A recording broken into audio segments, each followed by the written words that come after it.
അല്ല, അത് പറയുന്നതല്ലേ, സ്വാഭാവികമായിട്ടും ന്യായീകരിക്കാൻ വേണ്ടി പറയുന്ന കാര്യമാണ്. അവിടെ കയറി അക്രമം നടത്തി എന്നുള്ളത് എല്ലാവരും അംഗീകരിച്ചതാണ്.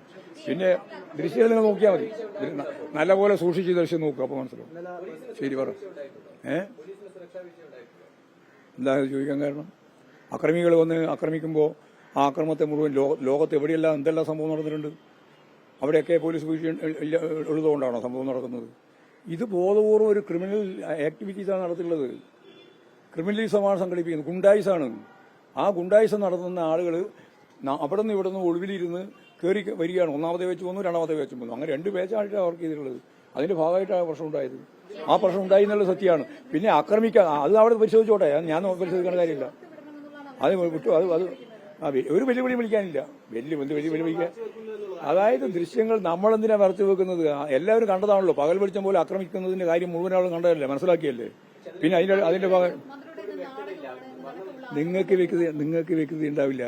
അത് ഞാനല്ലല്ലോ വ്യക്തത ഉണ്ടാക്കേണ്ടത്. അതവിടെ പരിശോധിക്കട്ടെ. കേസെടുത്തിട്ടുണ്ടല്ലോ, റിമാൻഡ് കിടക്കുകയല്ലേ. പ്രതിപക്ഷ നേതാവ് പറയേണ്ട കാര്യമില്ല, കാരണം അദ്ദേഹം കളവേ പറയുള്ളൂ. കളവ് മാത്രം പറയാനൊരു ജാഥ, നുണജാഥ എന്ന് ഞാൻ ആദ്യം പറഞ്ഞത് അതുകൊണ്ടാണ്. കളവ് പറയാൻ വേണ്ടി ഒരു ജാഥ, അത് ഇന്ന് പാലപ്പുഴയിലാണ്. ഇത് നിങ്ങൾ കുറേയും കൂടി കളവ് കേട്ടുകൊണ്ടിരിക്കും. ഒറ്റ ദിവസം 9 കളവ് പറഞ്ഞാണ് ഈ പ്രതിപക്ഷ നേതാവ്. ഓ, പറയാൻ പറ്റിയ ഒരു പോയിന്റ്. അന്ന് ലോഡ് ഷെഡിങ്ങും അതുപോലെ തന്നെ കറണ്ട് ഉണ്ടായിരുന്നില്ലല്ലോ. എന്താ പറയാതെ ഞാൻ നിങ്ങളല്ലേ ചോദിക്കുന്നത്.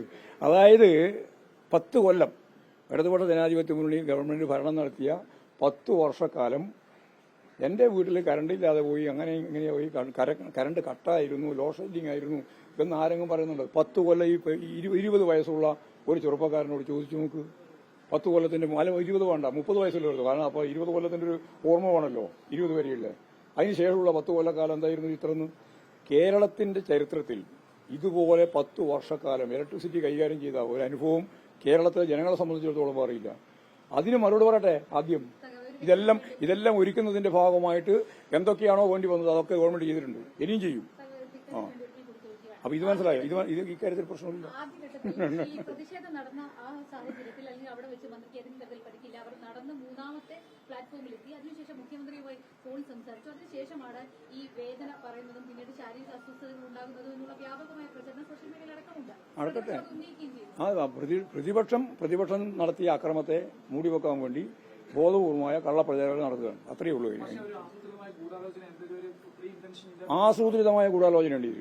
ആസൂത്രിതമായ ഗൂഢാലോചന ഇല്ലെങ്കിൽ മന്ത്രിയുടെ വീട് കയറി ആക്രമിച്ച് റീത്ത് വെക്കുന്ന നില ഉണ്ടാവില്ലല്ലോ. ആ റീത്ത് വെച്ചവരെ ന്യായീകരിക്കുകയാണ് ഇവർ ചെയ്തത്. അപ്പോൾ അതിന്റെ തുടർച്ചയായിട്ട് നടന്നുകൊണ്ടിരിക്കുന്ന കടന്നാക്രമമാണ്. ആ കടന്നാക്രമത്തിന് കൃത്യമായ ബോധപൂർവമായ ഇടപെടലുണ്ട് എന്ന് തന്നെയാണ് ഞങ്ങൾക്ക് മനസ്സിലാക്കാൻ സാധിച്ചത്.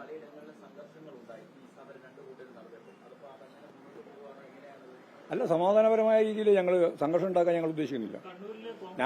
ഇതിനെ മുമ്പും ഞങ്ങൾ ശക്തിയായ രീതിയിൽ ഇതുപോലുള്ള കടന്നാക്രമത്തെ നേരിട്ടിട്ടുണ്ട്. ആ നേരിട്ട് ജനങ്ങളെ അണിനിരത്തിക്കൊണ്ടാണ്.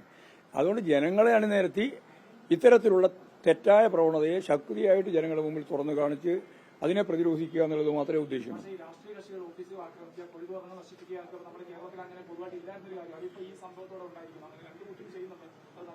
അല്ല, ഞങ്ങളെ സംബന്ധിച്ചിടത്തോളം അങ്ങനെ ഒരു സംഭവം ഉണ്ടാവില്ല. ഒരു സംഭവത്തിലും ഞങ്ങൾ അംഗീകരിക്കും.